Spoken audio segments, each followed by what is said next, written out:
Hello mga kasawsaw, isang panibagong araw na naman tayo sa Amanda ko sa mundo, mapaaraw, gabi at umaga dyan sa inyo. Shout out sa mga katulad kong OFW na lumalaban pa rin sa hirap at ginhawa.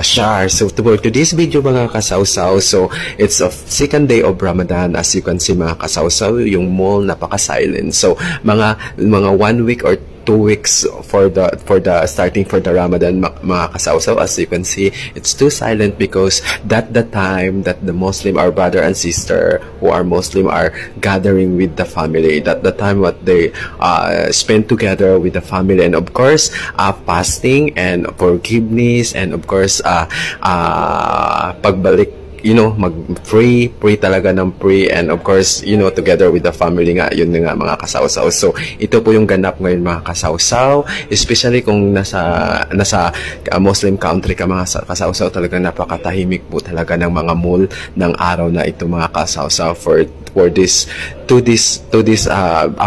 before the Ramadan mga kasawsaw, to this na naganap ay tahimik talaga mga kasawsaw. So, yun mga kasawsaw, nandito ako, ini-explore ko, chinecheck ko yung mall kung marami bang tao. Chinecheck talaga, parang security guard, may ganon. So, hindi mga kasawsaw kasi harap lang po namin yung nasa tuktok po kami. So, nakikita ko talaga ang mga ganap sa loob ng mall. And of course mga kasawsaw, shout out sa aking mga kaibigan, brother and sister and family, and of course sa mga Muslim ngayon, Ramadan Karim. And of course, this is the right time to pray and forgiveness and be kind, and of course nagdarasal sila at nagpapasting nga sila. So talagang napaka-silent, po yung Ramadan day mga kasawsaw. And yun, naglibot-libot lang ako mga kasawsaw. Pinapakita ko lang po sa inyo kung ano po yung ganap ngayon sa loob ng mall. And ganito po talaga pag Ramadan mga kasawsaw, dahil